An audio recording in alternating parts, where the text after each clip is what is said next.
Hello people, mambo vipi? Hopefully wote mko poa kabisa. Same applies na huku. It's been a while, but now we're back in business.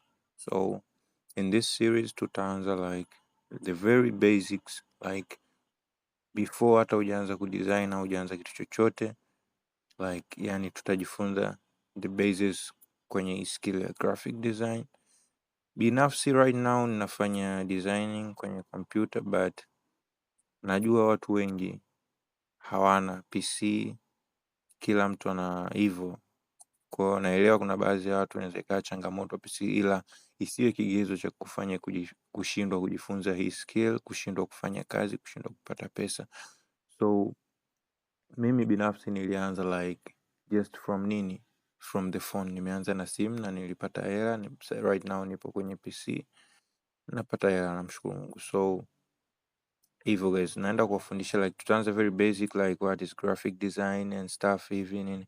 I just hopped in kwenye ChatGPT, sijataka maswala like nikae niandae notes nini and stuff, hapana, tutakuwa nadanganyana. So nimeona tu niwaelezee just like this, niende kwa ChatGPT. I know all of this stuff, ni vile napita just ili nipate the guides, niwaelezee kitu gani nini, just like that. Kwa pia AI hivyo ni kwamba kitu kipo kwa ajili ya kutusaidia kufanya nini, kurahisisha kazi. Kwa siwezi nikaanza kuandaa notes kwa ajili ya nini, hapana. So tutaanzia hapa.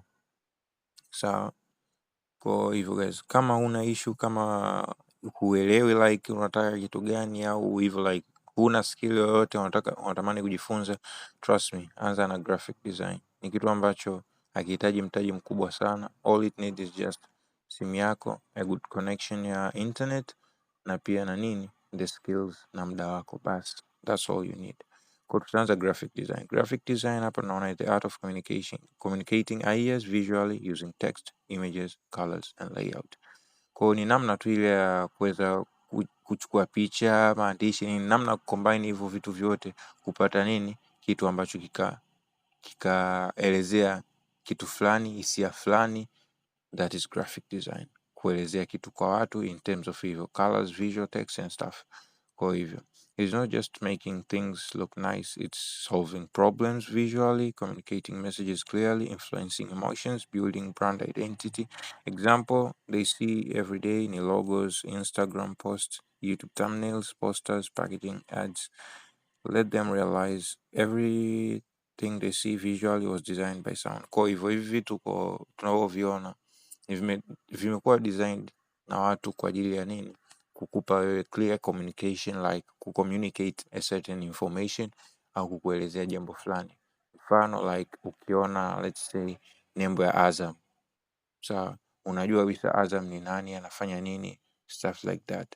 Kwa unajua kabisa ukiona Azam rangi zake ni zipi, kwa sababu tushapata ile awareness kwamba okay, Azam ni ana kitu fulani na kitu fulani hivyo. Kwa upande wake kupitia graphic design kashaweza kufanya kusolve problem visually, kujitofautisha na wengine. Kwa kaamua kujitengenezea rangi zake, kaamua kujitengenezea nembo yake. Hiyo ni tayari nini, kusolve problem ya nini, kujitenga na watu wengine. Ina maana kujiweka unique the way ulivyo, anakuwa you as you, Azam kama Azam, au kampuni fulani kama kampuni fulani. Ndio maana watu wanatengeneza logo, wanatengeneza brand kwa ujumla, inakuwa kuna rangi zake nini, vitu kama hivyo vinasaidia nini, kusolve hiyo problem, like kujitofautisha na watu ili kuonyesha ubora wako zaidi. Communicating messages clearly ni communicate message yako, like what is the main reason, like let's say kufanya kitu fulani. Mfano Azam katika let's say vinywaji, vipi like ata communicate message yake clearly kivipi? Through nini, graphic representations. Kama unakuta let's say ni posters, au unakuta ni nini, let's say ni videos, sio umenisoma, kuna graphic motion and stuff, vitu kama hivyo. Kwa mtu anaweza communicate message labda ya kinywaji kipo hivi. Kama embe ndo utaona okay, hii ni juice ya embe, ata communicate visually kupitia pale kwenye chupa yake ya juice, utaona kuna maembe pale, kuna nini. Kwa pale kashafanya nini, communicating na wateja kwamba okay, hii ni juice ya embe. Influencing emotions, influence emotions, hapa tunakuja nini, kuweza kutumia rangi, maandishi visual appearance ya kitu, kuibua hisia fulani kwa watu. Mfano kama hili neno hapa, ukiliangalia kwa hapa ni lina amani, upendo, ila hili neno likiwa katika view hii inakuwa ni kama theme ya kutisha, inatengeneza kutisha, uoga, vitu kama hivyo. Kwa through graphic design unaweza capture emotion mbalimbali kupitia nini? Hizi visual presentation, the unavyo present kitu kwa watu, the unavyotaka message yako ieleweke vipi kupitia nini? Just graphic design, kama tulivyoona hapo.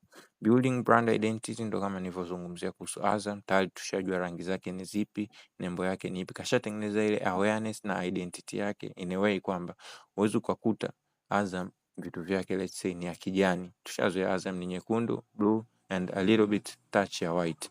Kwa hiyo uwezi ukakuta Azam ya kijani utajua tu hapa tunapigwa. Kwa that we have to put in mind kwamba the main reason ya graphic ni vipi, ni hivyo kama nilivyoelezea in short. Why graphic design is a powerful skill? Graphic design can make money. Sawa, unaweza ka build personal brand, unaweza help grow in social media, get jobs, help business grow. Na sasa hivi watu wengi sana wanahitaji graphic designers, like watu wengi wanatengeneza mabiashara, watu wengi washajua kwamba okay, inabidi ni unique kwenye biashara yangu, inabidi nitengeneze kitu changu kitambulike mimi kama mimi. Mtu siku hizi watu wengi wanaanzisha biashara, nataka awe na logo, nataka awe na brand identity, kwa ujumla a stand in a way yeye kama yeye, yani ajitofautishe na nini competitors wake wengine kwenye hiyo biashara. Kwa atampata graphic designers, kwa ni skill ambao ni very demanding, na sasa hivi in this world ya social media, digital form, watu wanahitajika, watu ambao wanaweza communicate clearly kupitia nini hizi graphic representation ya vitu mbalimbali, kufikisha message zao kwa watu. Hivyo especially in Tanzania, businesses need designers but do not know how to design properly. Umeona, kwa watu wengi hawajui kudesign na watu kweli wanaohitaji designers. Kwa hivyo guys, tujifunze hiki kitu. 5 pillars of graphic design. This is important. Building foundation, teach them like commandments. Okay, so kwenye graphic design tunaona kuna issue ya typography. Kama mfano nyuma nilivyoonyesha, typography ndio unahusiana na nini? Miandiko, in terms of like font choice, font pairing, spacing, readability, vitu kama hivyo. The rule anasema if text is hard to read, design has failed. Kwa inabidi kabla uja design kazi, ujue hii kazi ni ya nini, inaenda kwa watu gani, unataka ilete impact gani. Kama unataka utishe watu, kama mfano tuliona hapo nyuma, kuna option B ilikuwa inatisha, while option A ilikuwa very friendly and welcoming and loving. Kwa hivyo that is all about typography. Sawa, kwa wewe through typography unaweza communicate na watu kwa namna fulani wakaelewa unamaanisha kitu gani.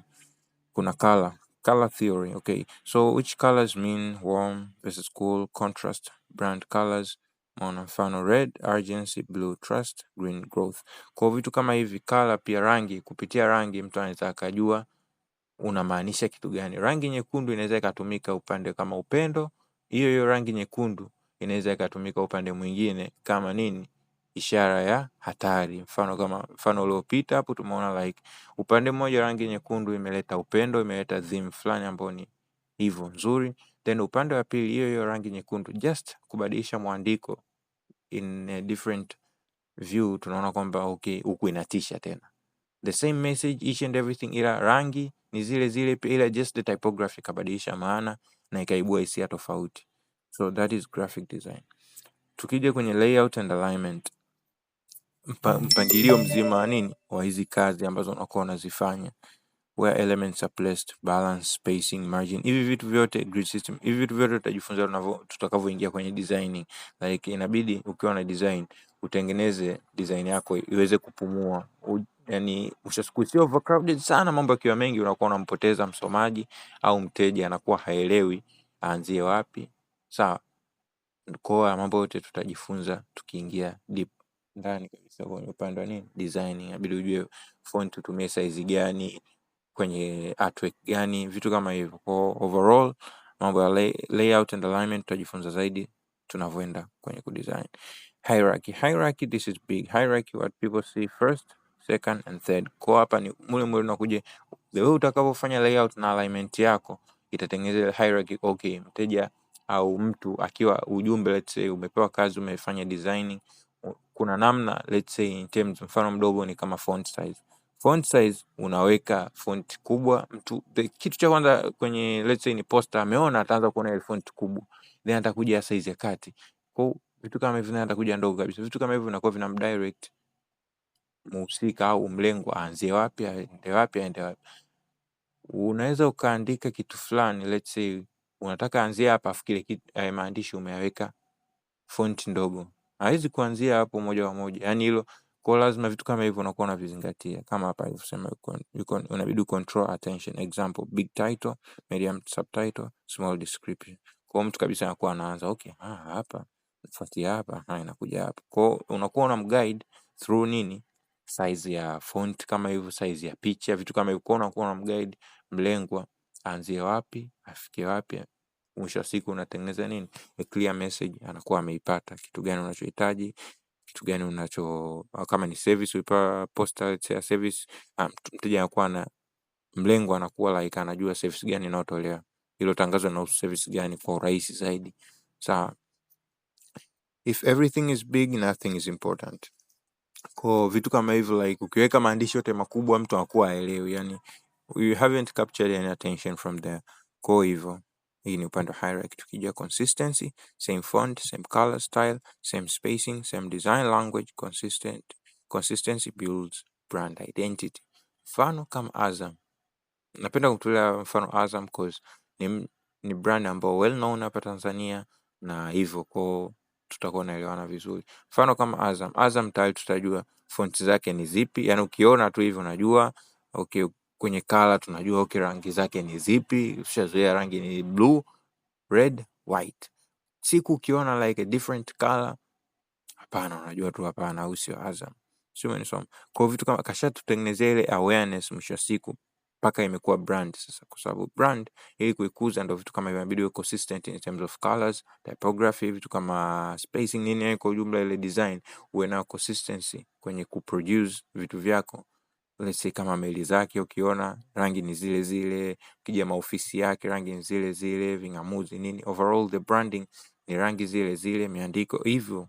Kwa that builds the brand, kuwa consistency kwa nini production anazozifanya, kuhakikisha anazingatia ni rangi, typography, visual representation ya vitu kama hivyo.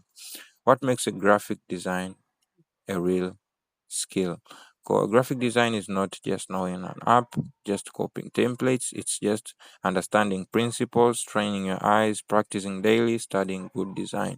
Kwa hivyo as a designer inabidi uanze unapitia nini, yani kuwa inspired na kazi za watu wengine, uelewe wanamaanisha nini kwenye hizo design, ujifunze like kujua kitu gani kizuri, kitu gani kimekaa vibaya, ujue namna kupangilia kazi zako, vitu kama hivyo. Mwisho siku ndio kutengeneza unakuwa graphic designer mzuri. It's not about yani kuremba labda design yako ionekane, no, sio hicho. Ni the way utakavyo communication, the way utakavyo communicate na audience, targeted audience. Yani mteja amekupa kazi, let's say mtengeneze tangazo la biashara, the way utakavyotengeneza ile tangazo na kweli ikafikisha ujumbe anautaka, hapo as a graphic designer unakuwa umewin.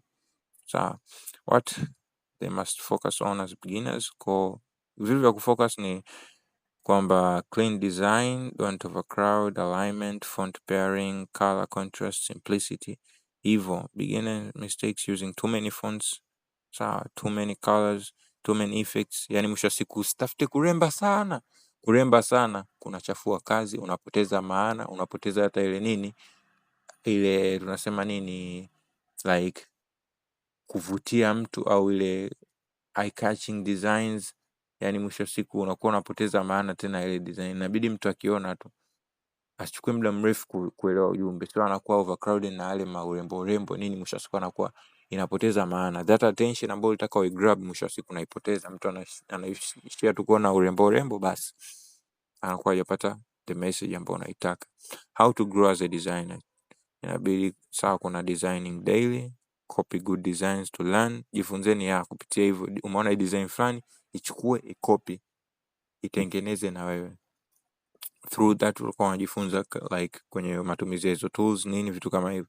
Study brands, elewa brands, okay hizi mfano kama Azam, okay rangi zake nini nini, elewa maana ya rangi, hizi rangi zina maana gani, vitu kama hivyo. Unakuwa unapata ideas, okay kumbe rangi hii inatumika hapa, kumbe rangi hii inatumika hivi, kumbe hivi, vitu kama hivyo. Kwa hivyo tutavipata vipi? Kupitia kuangalia kazi za watu, kupractice wewe mwenyewe hivyo, asking for feedback. Hivyo unakuwa una ask for feedback kwa graphic designers ambao unamjua, even myself, namba zangu zipo hapo, you can email me anyhow, hata comment, I'll just reach you out, tutasaidiana. How you should deliver this kuanzia hapa episode 1 structure and stuff, hivi vyote tutakuja tutavizungumzia. Unaona imebaki kidogo tu, ngoja tumalizie. Okay, how you should deliver episode 1 structure. Okay, hii ni namna ilikuwa like ni deliver kwenu vipi, ila nimeamua tu kufanya hivi. Kama mtu kweli yupo willing kujifunza, hata nisikiliza. Yani haina haja ya mimi kukaa kutengeneza video fulani vipi, hapana. I'm just trying to educate people hapa. I'm not trying to make content ili mradi, no. Kwa hivyo guys, nilichokiongea hapa, this will be just the first episode ya nini, just overall general concept ya graphic design. Kwa kabla hujaanza hata tujaingia kwenye design, haya mambo inabidi uyajue niliyowatajia hapo. Kama hujaelewa sehemu, unaweza kurudisha nyuma ukasikiliza, au unaweza ukapause ukasoma mwenyewe. Sawa. Kwa hivyo guys, tutaanza na hii then tutaendelea hivyo hivyo na nini na sehemu nyingine the way tunavyoenda, kama kwenye kudesign kwa nini, nitaelezea kitu kimoja kimoja kwenye hizi pillars mpaka tutaenda tutamaliza, hatua kwa hatua bila kuchoka nangu, tunafika. See you on the next episode. Love you all. Peace.